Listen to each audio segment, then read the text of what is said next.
What if a single simple act of kindness, one you've probably done 100 times, could shatter your reality and rebuild it into the life you've only dreamed of? This isn't a fairy tale. This is the story of Maya, a struggling waitress drowning in debt, and Julian Croft, a man who had everything and nothing at all.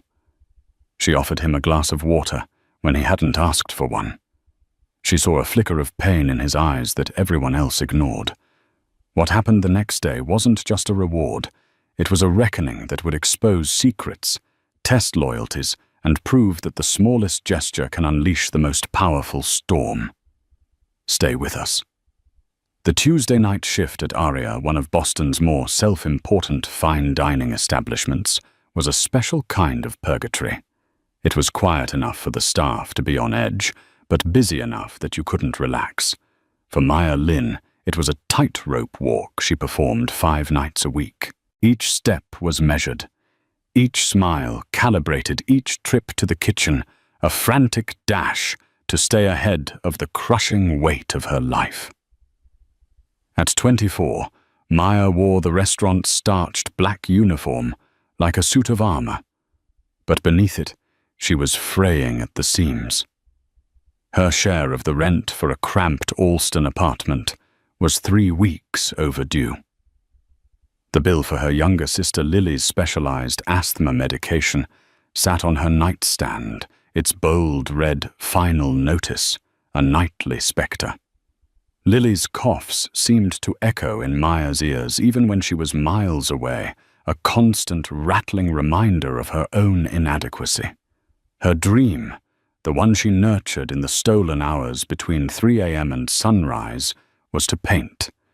Her corner of the apartment was a chaotic sanctuary of canvases, the air thick with the scent of turpentine and linseed oil. She painted with a desperate, hungry passion, capturing the fleeting expressions of strangers on the T, the weary slant of light on brick buildings, the ghost of a smile on Lily's sleeping face.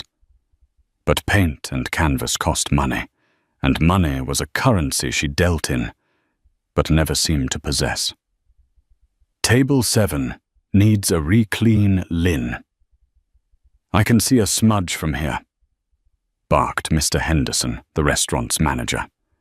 He was a man whose sense of authority was inversely proportional to his height. He prowled the dining room floor like a miniature hawk, his eyes missing no detail that could be used for a reprimand. "Yes, Mr. Henderson," Maya said, her voice a practiced, neutral tone.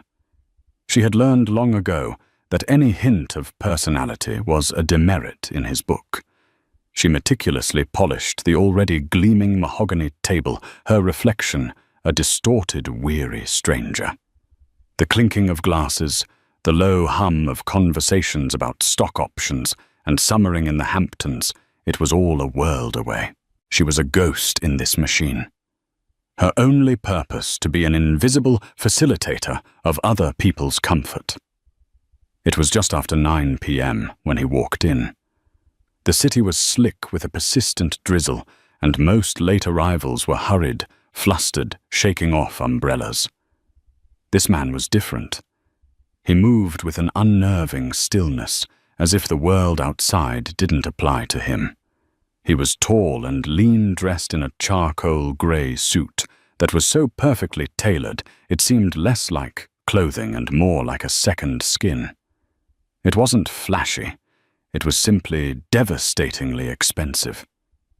His hair was dark, flecked with silver at the temples, and his face was a study in controlled sorrow. He looked to be in his late 40s, with eyes that seemed to hold the weight of a long, painful history. He didn't wait for the hostess. He scanned the room, his gaze sweeping past the chattering couples and boisterous business groups, and settled on an empty two-top in the darkest corner of the room. He moved toward it and sat down without a word. Carla, another waitress who thrived on gossip, sidled up to Maya at the service station. "Get a load of Mr. Darcy in the corner." $10. Says he just closed a $1 billion deal, or his wife just left him. It's not my section. Maya murmured, her eyes still on the man. It wasn't his wealth that struck her, but his profound solitude. It was a tangible thing, a cold aura that seemed to push the ambient warmth of the restaurant away. His assigned waiter, a new hire named Ben, approached the table nervously. "Good evening, sir. Can I get you started with something from the bar?"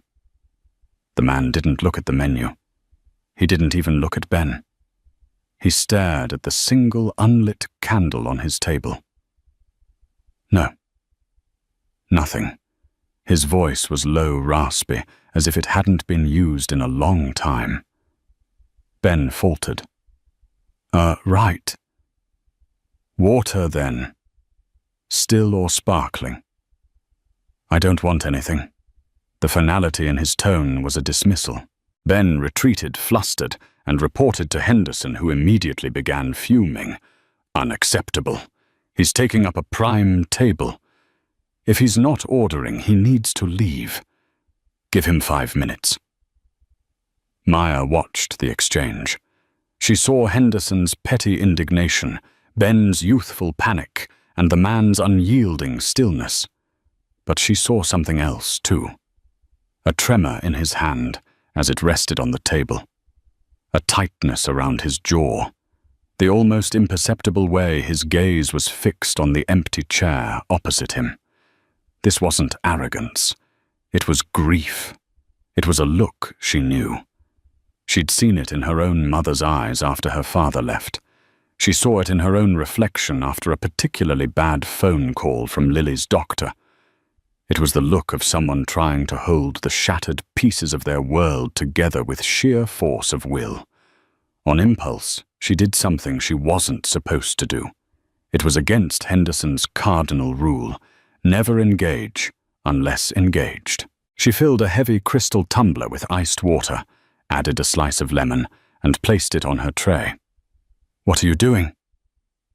"That's not your table," Carla hissed.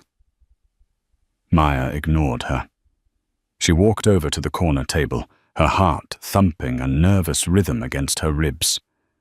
She didn't approach from the front, but from the side, careful not to break his line of sight to the empty chair. She placed the glass of water on the table quietly and deliberately. He didn't flinch, but his eyes flickered towards the glass. "Sometimes you don't know you're thirsty until someone offers you a drink," she said, her voice barely a whisper. "No charge." She didn't wait for a response. She turned and walked away, feeling his gaze on her back. It wasn't an angry or annoyed look. It was one of quiet, startled surprise. She felt a hot flush of fear. Henderson had surely seen that. She braced for the inevitable tirade, but Henderson was busy fawning over a local politician at another table. The crisis was averted for now. For the next hour, the man sat there. He didn't touch his phone. He didn't read. He just sat the untouched glass of water, sweating onto the dark wood. Maya stole glances at him when she could. He seemed to be having a silent conversation with the empty chair, his expression shifting from deep sorrow to the ghost of a fond memory, and back again. Finally, just after 10, he stood. He placed a few bills on the table and walked out as quietly as he had entered. When Ben went to clear the table, he stopped short. "Whoa." Carla and Maya drifted over. On the table, tucked under the still full glass of water, were 5 crisp $100 bills. $500. For a glass of water he didn't even drink. Carla's jaw was slack. Who was that guy? Ben was ecstatic, but Maya wasn't looking at the money. She was looking at the glass. He had left it full exactly as she had placed it. It wasn't a payment for a drink. It was a message, a thank you for the gesture itself. That night, as she walked home in the rain, the $500, her share, after a brief argument with Ben and a glare from Henderson, felt heavy in her pocket. It was enough for the rent and Lily's medicine, a temporary dam against the flood. But it wasn't the money that occupied her thoughts. It was the man's profound sadness and the strange electric feeling of having pierced through it just for a moment with a simple glass of water. She fell asleep and dreamed of painting not with colors, but with shades of silence and sorrow trying to capture the face of the quiet, well-dressed stranger. She had no idea that the storm was no longer gathering. It had already broken. And when she woke up, its tidal wave was about to crash directly into her life. The next morning, Maya woke up with a feeling she hadn't experienced in months, a sliver of hope. It was fragile like a shard of glass, but it caught the morning light and felt warm. She paid her landlord online, the payment successful notification sending a wave of relief through her. She then called the 24-hour pharmacy and ordered a 3-month supply of Lily's medication, arranging to pick it up after her shift. For the first time in a long time, the knot of anxiety in her stomach had loosened just a little. As she sketched in her notebook on the bus to work, she found herself drawing the man from the night before. She couldn't get his face right. It wasn't about the features, the strong jaw, the sad eyes.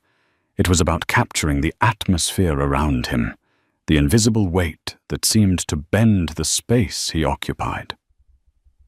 When she arrived at Aria for her 4 p.m. shift, the mood was bizarre. Instead of the usual pre-service bustle, the staff was gathered in a confused cluster by the main entrance, which was locked. Mr. Henderson was standing there, speaking into his phone in a tone that was an odd mix of sycophantic and frantic. "What's going on?"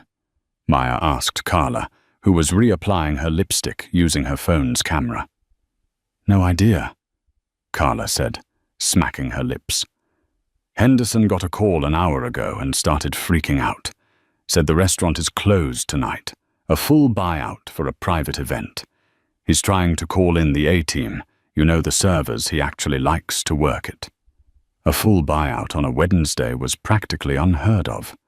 It meant someone had paid an astronomical sum to have the entire 200-seat restaurant to themselves. Speculation flew through the staff. "It's got to be the Red Sox owner," one of the cooks suggested. "No, I heard a movie is filming in town. It's for the lead actor, what's his name, Chris Powell." Another server chimed in. Mr. Henderson hung up the phone, a smug, self-satisfied smile plastered on his face. He clapped his hands together for attention. "All right, people, listen up. We have an extremely high-profile client tonight. A complete restaurant buyout. The client has requested absolute discretion. That means no social media, no blabbing to your friends." He scanned the group, his eyes lingering on the staff he deemed worthy. "Carla, David, you're with me. Marco, you'll be heading the kitchen. The rest of you enjoy the paid night off. The client is footing the bill for everyone's scheduled hours." A murmur of relief and excitement went through the dismissed staff. A paid night off was a gift. But Maya felt a prickle of unease. Henderson's gaze flickered to her, and his smile tightened into a sneer. "Lynn, a word." He pulled her aside, his voice dropping to a venomous whisper. "I saw your little stunt last night. Breaking protocol, approaching a guest outside your section. You think you're clever, don't you? You got lucky. That man was clearly unstable, and you happened to get a big tip out of it. Don't ever, ever do something like that again. Your job is to be a cog in this machine, not some feel-good charity worker. Is that understood?" "Yes, Mr. Henderson," she said, her cheeks burning with humiliation. The small warmth she had felt all day turned to ice. Good. Now go home. I don't want your brand of charity anywhere near this VIP. He scoffed. Maya turned away, the injustice stinging her eyes. She had done her job with more humanity than he could ever muster, and he was punishing her for it. She joined the group of departing staff, pulling her jacket tight around her as she stepped back out into the dreary Boston afternoon. The hope she had woken up with felt foolish now, a naive dream. It was just a job. She was just a cog. As she walked toward the bus stop, a sleek black town car, a Lincoln Continental, the kind mayors and CEOs used, pulled up to the curb in front of Aria. A woman in a sharp, dark pantsuit stepped out from the passenger side. She had a tablet in her hand and an air of no-nonsense efficiency. Henderson practically tripped over himself, rushing out to greet her. "Ma'am, welcome. I'm David Henderson, the general manager. Everything is being prepared to your specifications. My team is ready." The woman, whose name was Evelyn, gave him a cool, appraising look that seemed to take in his entire character and find it wanting. "Your team, I was under the impression this was a full staff buyout. The fee was quite specific on that point. All scheduled staff were to be compensated for their time and asked to be present." Henderson's smugness evaporated. "Ah, yes, of course. But for an event of this caliber. I took the liberty of selecting my most experienced personnel to ensure flawless service." Evelyn raised a perfectly sculpted eyebrow. "You took the liberty." Mr. Croft's instructions were crystal clear. He wanted the restaurant exactly as it was last night.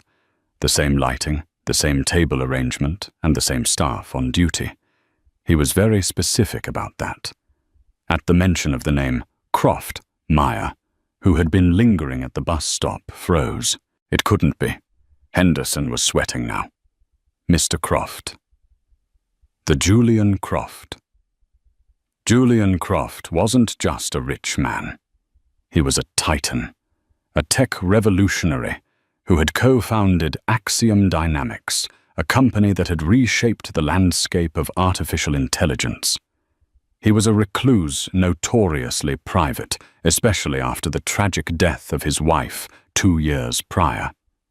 His face was rarely seen, but his name was synonymous with unimaginable wealth and power. The same Evelyn confirmed, her tone icy. "He is on his way. Now where is the rest of the staff you dismissed?" She looked past Henderson, and her eyes locked onto the group of servers and cooks huddled under the bus shelter. Her gaze scanned them, then stopped, locking directly onto Maya. "You," Evelyn said, her voice clear and carrying across the street. "You're Maya Lin." "Correct." Every head turned. Maya's heart leapt into her throat. She could only nod mute. Evelyn's severe expression softened almost imperceptibly. "Madam Croft has requested you specifically. In fact, you're the reason we're all here." The world seemed to tilt on its axis. Carla's jaw dropped so far, her lipsticked mouth formed a perfect O. The other staff members stared, their faces a mixture of shock and envy. But the most stunning reaction was on the face of Mr. Henderson. The blood drained from his face, replaced by a pasty greenish pallor. He looked from the formidable Evelyn to the stunned Maya, and back again, the horrifying calculus of his mistake dawning on him in real time. Her Henderson stammered, pointing a trembling finger. "But she's just, Evelyn ignored him completely. She walked across the street, the traffic seeming to part for her, and stopped in front of Maya. "If you'll come with me, Miss Lin, Mr. Croft is waiting to speak with you." "Me?" Maya finally found her voice, though it was a reedy whisper. Why? He'd prefer to explain that himself, Evelyn said gently. Please. In a daze, Maya allowed herself to be led back across the street, past her dumbfounded colleagues, and past the petrified Mr. Henderson. As she reached the door of the restaurant, Henderson seemed to snap out of his stupor. Panic raw and ugly twisted his features. "Wait!" he yelped, rushing forward. "There's been a misunderstanding. Ms. Lin is one of my finest employees." A real asset? I was just testing her. Yes, a loyalty test. Evelyn stopped and turned, fixing him with a look of such profound contempt that he physically recoiled. "Mr. Henderson," she said, her voice dangerously quiet. "You just failed a test of your own." She then turned to Maya and gestured toward the door. "After you, Ms. Lin." As Maya stepped over the threshold into the empty, silent restaurant, a thought, clear and terrifying, cut through her confusion. Mr. Henderson had just berated her, insulted her, and sent her home. He had told her she was a worthless cog in his machine, and now the man who had bought out the entire restaurant, the man who was waiting inside just for her, was the one person Henderson would move heaven and earth to impress. She had been fired from a job she desperately needed less than 10 minutes ago. Now, she was the guest of honor at an event that would likely cost more than she would make in a decade. The whiplash was staggering. As the heavy doors of Aria closed behind her, shutting out the gawking faces of her co-workers and the ashen face of her now former boss, she realized one thing with absolute certainty: her life as she knew it was over. What was about to replace it was a terrifying, exhilarating unknown. The silence inside Aria was unnerving. The restaurant, usually a symphony of clattering cutlery, hushed conversations, and ambient music, was as still and quiet as a cathedral. The lights were dimmed to the intimate golden glow of the previous evening. Every table was set to perfection, a legion of crystal glasses and polished silver, standing sentinel in the gloom. It was a ghost of a dinner service waiting for guests who would never arrive. In the center of the vast empty room, standing by the very table where he had sat last night, was Julian Croft. He was dressed more casually today, in dark trousers and a soft cashmere sweater the color of charcoal. The absence of the severe suit made him look younger, but also more vulnerable. The immense weight of his sorrow was still there, but now, without the armor of his corporate uniform, it was closer to the surface. He turned as Maya entered, and his eyes, deep and searching, met hers. "Ms. Lin." "Maya." "Thank you for coming back," he said. His voice was the same low, raspy tone from last night, but it was steadier, clearer. I was told you wanted to see me." Maya managed her hands, clutching the strap of her bag like a lifeline. She felt impossibly small and out of place, her worn coat and scuffed boots a stark contrast to the opulent surroundings. Evelyn, the assistant, gave her a small, reassuring nod before melting away into the shadows, leaving them alone. "I did," Julian said. He gestured to the empty chair opposite him, the one he had stared at for an hour. "Please. Sit." Hesitantly, Maya slipped into the chair. It was still surreal, sitting as a guest at a table she had wiped down 1,000 times. Julian remained standing, his hands resting on the back of his own chair. He looked at the table, at the single unlit candle between them, and a faint, sad smile touched his lips. "This table," he began, his voice softening with memory. "This is where I asked my wife to marry me. Her name was Elara. We were students then, with barely 2 dimes to rub together. We split a single dessert, a crème brûlée. It was the most expensive thing we'd eaten all year. She laughed so hard when I proposed that she snorted, and then she cried, and then she said, yes. Right here. He paused, lost in the moment. Maya sat perfectly still, her own anxieties dissolving in the face of his palpable, heartbreaking nostalgia. She wasn't a waitress anymore. She was a witness. Yesterday, he continued, finally meeting her eyes again, was the 2nd anniversary of her death. She was a painter, an artist, fiercely talented more than anyone ever knew. She saw the world differently. She saw the truth in things, the color in shadows, the light in people's eyes. She used to say that most people look, but very few people see. He let that hang in the air for a moment. I've spent the last 2 years surrounded by people. Board members, lawyers, investors, staff. They all look at me, but they see axiom dynamics. They see a number in a bank account. They see a name on a list. They offer condolences that sound like they've been written by a public relations team.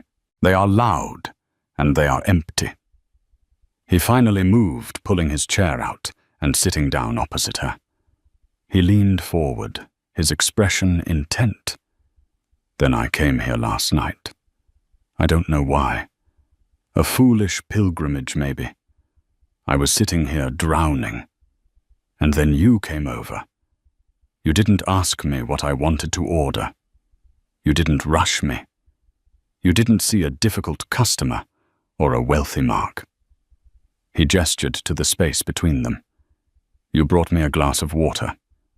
And you said, sometimes you don't know you're thirsty until someone offers you a drink. Elara used to say things like that. Maya felt a tremor go through her.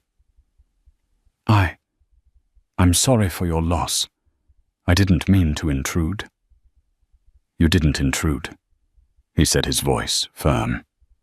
For the first time in 2 years, someone saw that I was thirsty. Not for water. You saw a human being in pain, and you offered a moment of quiet grace. You didn't want anything in return.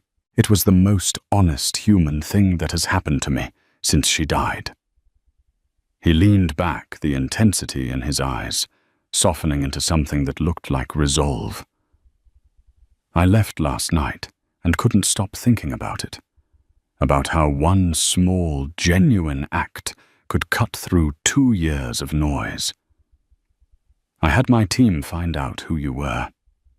Evelyn is thorough.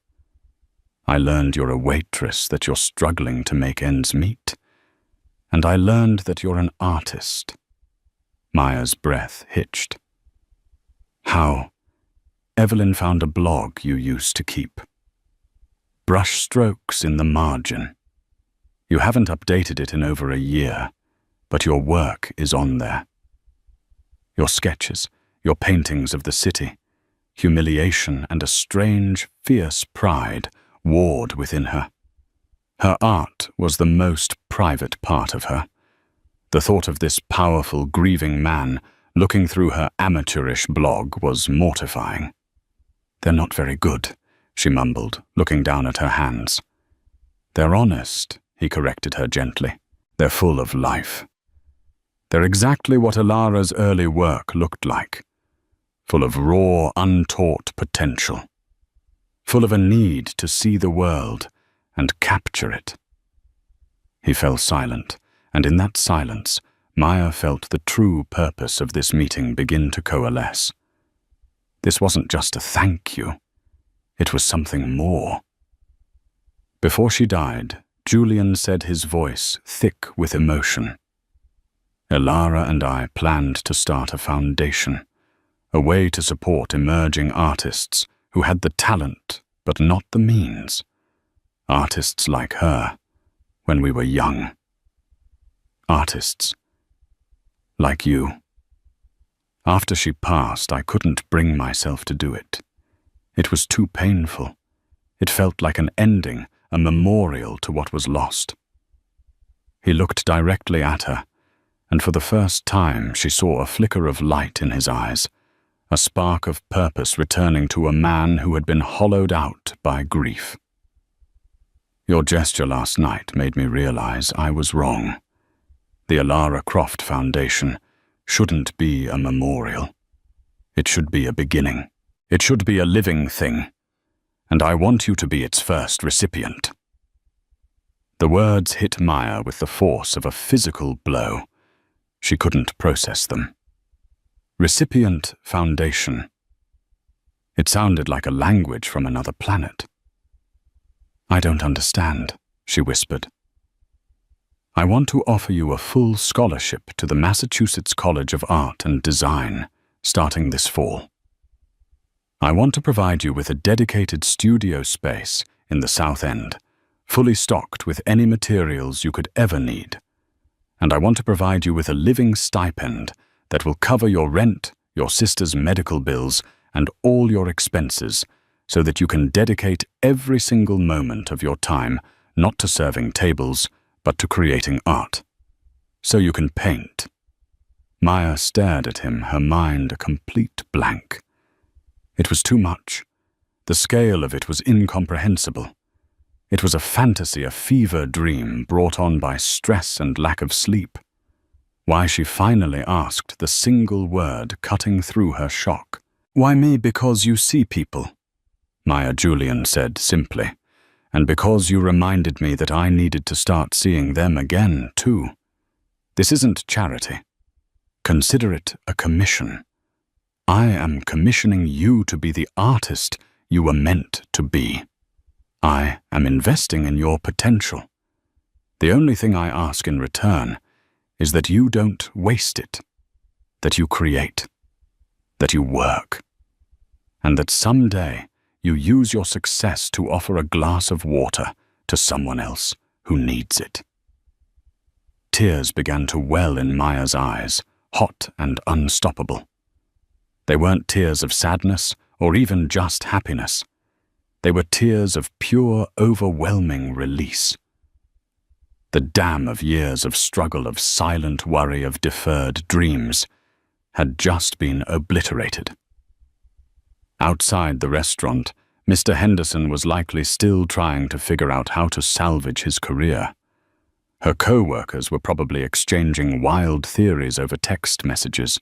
But inside the silent, cavernous dining room, Maya Lin, the cog in the machine, wept as a quiet, grieving billionaire offered her not just money, but the one thing she had never allowed herself to have a future. The offer hung in the air, vast and shimmering, like a galaxy of impossible stars.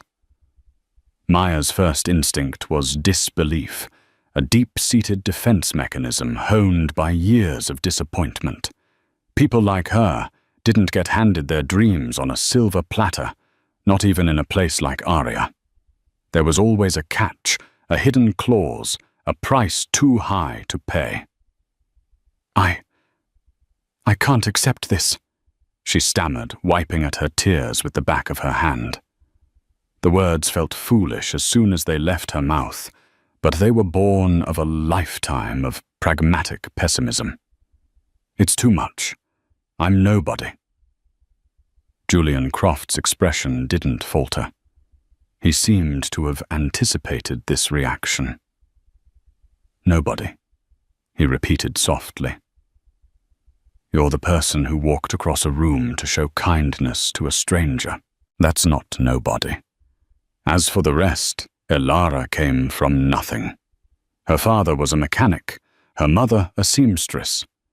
She believed that talent was universal, but opportunity was not. The entire purpose of this foundation is to correct that imbalance. This isn't a gift I am giving you. It's a debt I am paying to her memory. He leaned forward again. I understand your hesitation. This is unconventional. So let's remove the grandeur from it. I am not a billionaire benefactor in this room. I am just a man who wants to see good art in the world. And you are an artist. Before I sign a single check or enroll you in a single class, I want you to show me your work. Not the blog, your real work. The pieces you have hidden in your apartment. I want you to let me see your art. And more importantly, I want you to defend it. Tell me why you paint. Tell me what you're trying to say. This was the catch. It wasn't a contract with hidden fees. It was a test of her soul. He wasn't just offering her a future. He was asking her to prove she was worthy of it, not to him, but to herself. The thought was terrifying. Her apartment was her sacred, messy, private space. Her art was a raw, exposed nerve. Showing it to anyone, let alone Julian Croft, felt like voluntary vivisection. "Okay," she whispered, her voice trembling, but firm. A resolve was hardening within her. If this was the price of admission, she would pay it. She had to. For Lily. For herself. "Okay. We can go now." Julian nodded, a flicker of respect in his eyes. He made a quiet call to Evelyn. "We're leaving. Have a car ready." The ride to her Alston apartment was a surreal journey through two different worlds. The plush leather and silent engine of the Lincoln Continental were a world away from the rattling, graffiti-scarred bus she normally took. When they pulled up outside her worn-out brick building with its rusting fire escapes, Maya felt a fresh wave of insecurity. "It's not much," she said apologetically, as she led him up the 3 flights of creaking stairs. "The first studio Elara and I shared was a converted janitor's closet," Julian replied without a hint of judgment. "Space doesn't make the art, Maya. The artist does." The moment she opened the door to her apartment, she saw it through his eyes. The small, cramped living room, the second-hand furniture, the pile of bills on the counter. And then there was her corner. It was a beautiful, chaotic mess of canvases stacked against the wall, coffee cans filled with brushes, and dozens of sketches pinned to a corkboard. The smell of oil paint and turpentine was thick and immediate.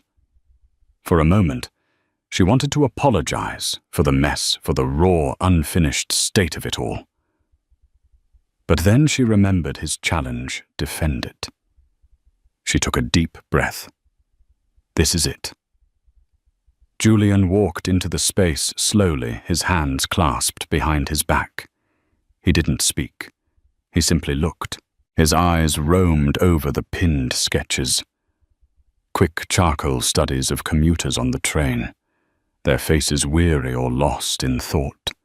The gnarled hands of an old man reading a newspaper. A detailed drawing of Lily, captured in a rare moment of peaceful, untroubled sleep. Then he turned to the canvases.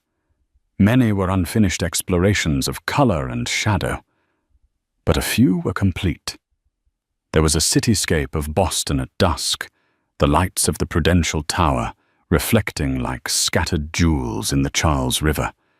But the mood was melancholic, lonely. There was another, a self-portrait, but she had painted over her own face with a frantic swirl of grey and blue, the colors of anxiety. Finally, his gaze settled on the largest, most complete canvas. It was a portrait of her sister Lily. She was sitting by the window, bathed in a pale, fragile light, holding her inhaler. But Maya hadn't painted the sickness. She had painted the fierce, defiant light in Lily's eyes, the stubborn set of her jaw. She had painted her sister's spirit, a brilliant flame in a fragile vessel. The background was dark and threatening, but the light around Lily seemed to push it back.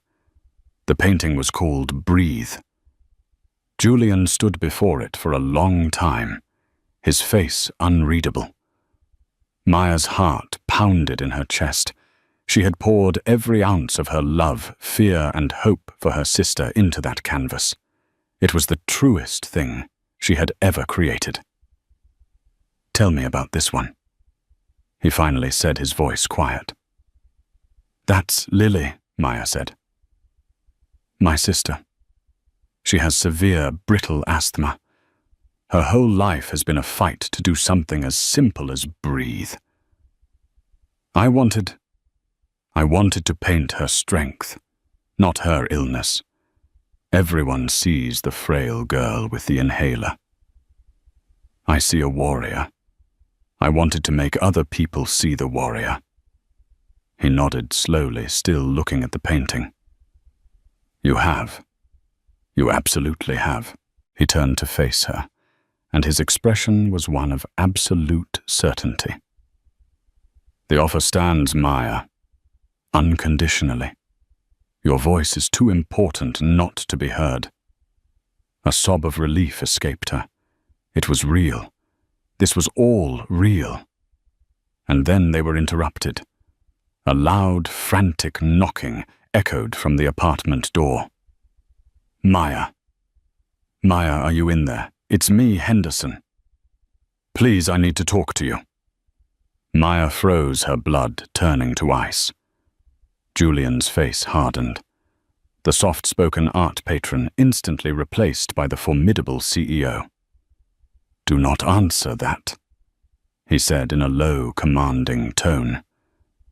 But Henderson was persistent. "Maya, please, there's been a terrible mistake. I know he's in there with you." "Mr. Croft, sir. Please, I can explain everything. She's a wonderful employee, a protégé. I was grooming her for management." The desperation and the absurdity of the lie were sickening. Maya looked at Julian, horrified. "He fired me," she whispered, as if Julian didn't already know. "He called me a cog and told me to go home." Julian's jaw tightened. He walked to the door. Maya thought he was going to open it, but instead, he pressed a button on his phone. "Evelyn, the former manager of Aria, is currently harassing Ms. Lin at her private residence. Please have building security remove him, and make a call to the restaurant's ownership group. Let them know that their general manager's behavior has cost them any future business from me or my company, and that I'll be making my displeasure known to my corporate partners who frequent their establishment. I'm sure they'll handle his employment status accordingly." He ended the call. Outside, Henderson's pleas continued growing more pathetic. "Maya, I have a family, a mortgage. Please." They stood in silence, listening to the man's career immolate on the other side of the door. A few moments later they heard other voices, and Henderson's protests finally faded as he was escorted away. The silence that returned was profound.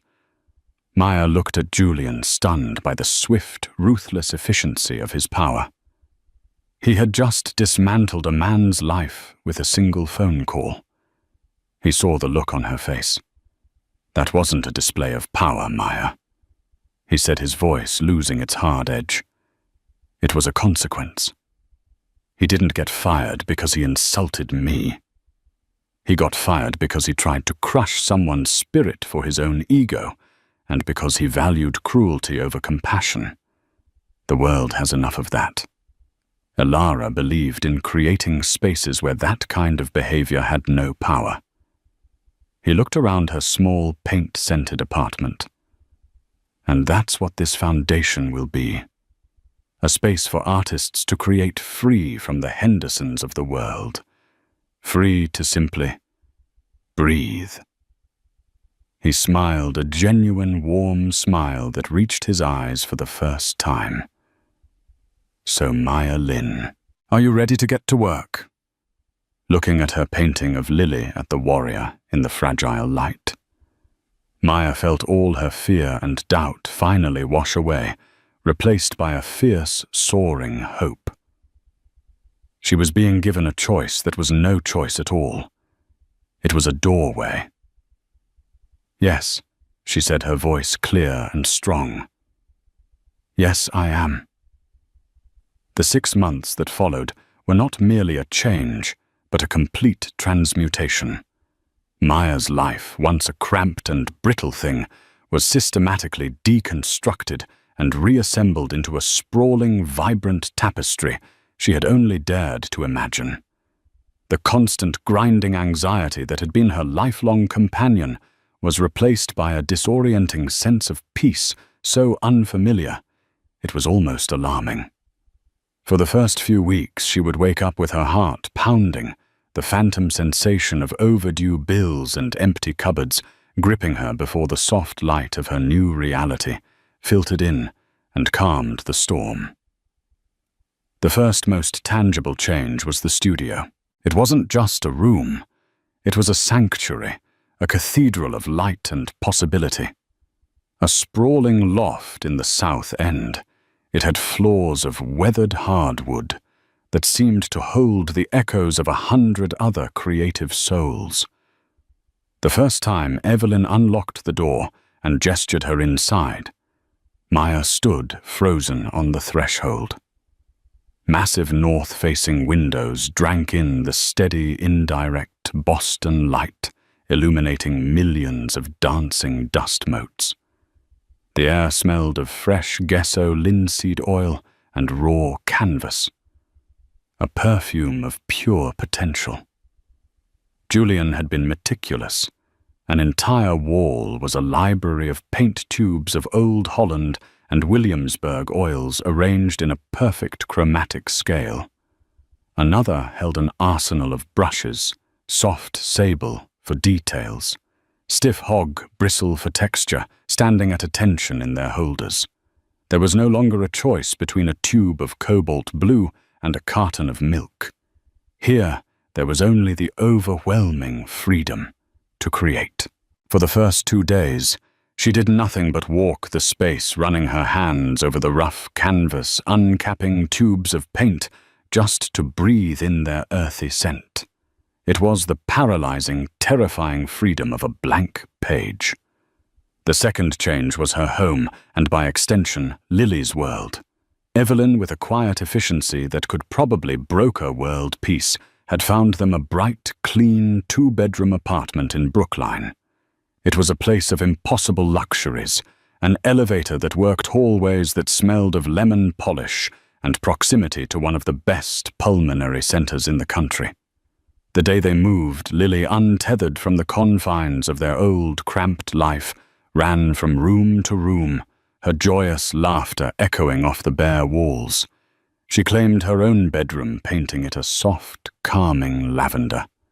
That night, Maya sat on the floor of the new living room, amidst a sea of boxes, watching her sister sleep.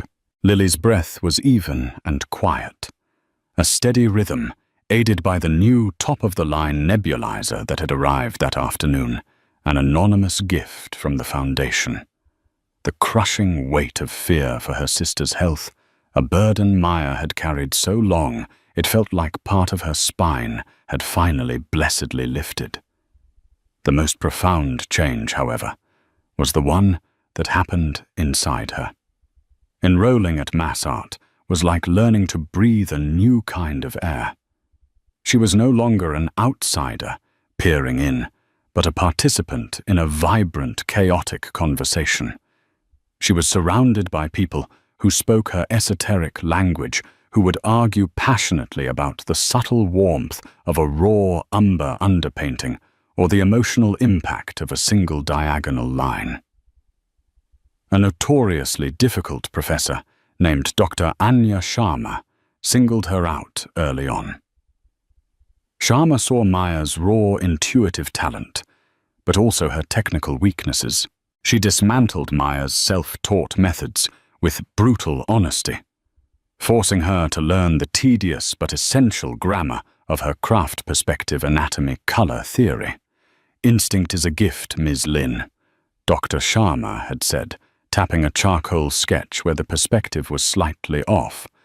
"But instinct without discipline is just a happy accident. I'm not interested in accidents." The criticism stung, but Maya, for the first time, was hungry for it. She was becoming a master of her craft, not just its servant. Julian Croft remained a quiet, steady presence. He was not a patron demanding a product, but a mentor nurturing a soul. His monthly visits to her studio became anchors in her new life. He would walk through the space looking at her works in progress, his hands clasped behind his back. "What are you afraid of in this piece?" he asked once, gesturing to a half-finished portrait of a tired cook she'd known from a diner. "You've captured his weariness, but you haven't found his pride. What truth are you avoiding?" He spoke of Ilara constantly, not with maudlin grief, but with a vibrant reverence. He shared how Ilara had once destroyed an entire series of paintings a week before a show, because she felt they were technically perfect, but emotionally dishonest. Through these stories, Ilara became a posthumous mentor to Maya, a guiding star of artistic integrity. One crisp autumn afternoon, as Maya was wrestling with the cook's portrait, trying to find the glint of pride in his eyes, Julian arrived with a proposal. "The foundation is hosting its first official fundraising gala in the spring," he announced, his tone casual, but his eyes intent. "We'll be auctioning off pieces from some established names, a Diebenkorn study, a small Richter. The funds will support the next round of scholarships. I want the centerpiece of the evening, the main featured work, to be yours." Maya's brush froze, hovering over the canvas. "Mine!" The word came out as a squeak. "Julian, I can't. I'm not ready. I'm still a student. These are masters." "You're an artist," he corrected her firmly, his gaze unwavering. "And you are the living, breathing embodiment of this foundation's purpose. It's not about being ready, it's about being true. It's time for people to see what you do." The challenge was a spark thrown into a reservoir of gasoline. For the next 3 months, the studio became her entire world. She abandoned the service worker series, knowing she needed to create something more personal, more fundamental. She stretched a massive canvas so large it dominated the loft. This would be her testament. The genesis of The Quiet Stranger was a painful, exhilarating battle. There were days of frustration where the paint felt like mud and her vision was clouded. There were nights she'd sit on the floor staring at the canvas, convinced she was a fraud. Lily would often sit quietly in a corner of the studio, reading her calm presence, a silent encouragement. "You've got the sad man, right?" Lily said one evening, looking at the dark, sorrowful figure taking shape. "But you haven't found the light yet." Her sister's simple wisdom cut through the noise in Maya's head. The light wasn't just about technique. It was about hope. She found it in the memory of Ilara, a woman she'd never met but knew intimately, and poured it all onto the canvas. The night of the gala was a symphony of surrealism. It was held in a stunning contemporary art gallery, a world of stark white walls, soaring ceilings, and the low hum of money and influence. Maya, in a simple, elegant dark blue dress Evelyn had insisted on, felt a terrifying echo of her old self, the invisible waitress observing a world she could never enter. But then she caught a glimpse of Lily across the room, looking radiant and healthy, confidently chatting with Dr. Sharma, and the ghost of the waitress receded. This was her world now. She had earned her place here. Julian's speech was brief and powerful, a quiet tribute to Ilara's vision of art as a conduit for empathy. Then he said her name, and a spotlight found her. As she walked to the podium, her heart hammering a frantic rhythm against her ribs, she saw 2 attendants pull the velvet cloth from her painting. The work, titled The Quiet Stranger, commanded the room into silence. It was an allegory, a myth born from a moment of truth. On one side, a man rendered in deep, sorrowful blues and greys, a figure of profound grief, his face lost to shadow. On the other, bathed in a warm, impossibly golden light, sat a woman with fierce, hopeful eyes, Ilara. She was leaning forward across the table, her expression one of focused empathy, offering the man a single gleaming glass of water. The light from her and the glass was an active force, a tangible thing, pushing back the oppressive shadows that threatened to consume him. A collective hush fell. Maya saw Julian staring at it, his eyes glistening with unshed tears. He was not looking at the shadow of himself, but at the incandescent image of his wife, her spirit made manifest by Maya's brush. Maya's speech was not long. She simply told her story, her voice gaining strength as she spoke. She told them about being a waitress, about her sister's fight to breathe, about the dream she had kept hidden. She told them about the night a quiet, well-dressed stranger had sat at her table and how she had offered him a glass of water. This foundation, she finished, her voice thick with emotion, but unwavering, isn't just about funding art. It's about funding the moments of human connection that inspire it. It proves that the smallest gesture of grace can change a life. It changed mine, and the painting before you is my thank you. The silence that followed was profound, a shared, held breath. Then it broke in a wave of thunderous applause. Later during the auction, a tense bidding war erupted between a private collector and a representative from the Museum of Fine Arts. When the gavel finally fell, the quiet stranger had been acquired by the museum for a sum that made Maya feel light-headed every dollar, flowing directly back into the Ilara Croft Foundation. Late in the evening, as the crowd thinned, Maya stood with Julian before her painting, now marked with a small plaque indicating its acquisition. She would have loved it, he said, his voice husky with emotion. And she would have loved you. Thank you, Julian, Maya said, her heart a resonant, humming thing. For everything. For seeing me. He shook his head, a small, genuine smile finally reaching his eyes as he looked at the radiant portrait of his wife. Thank you, Maya, for helping me see her again. They stood in comfortable silence, two people from impossibly different poles of existence, forever bound by a shared understanding of loss art and the transformative power of a simple glass of water. Maya looked from the painting to her own reflection in the gallery's large window. The weary, anxious waitress was gone for good. In her place stood an artist, her gaze steady and clear, her voice found her journey just beginning. Maya's story is a powerful reminder that we have no idea the impact we can have on the people we meet. The stranger you pass on the street, the server who takes your order, the person sitting alone in a cafe. Everyone is carrying a story we can't see.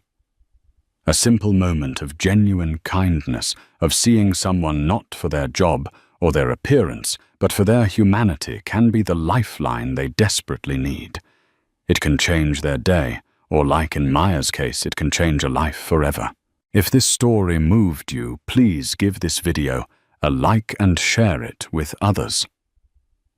Let's spread the message that compassion is a currency that costs nothing to give, but is priceless to receive.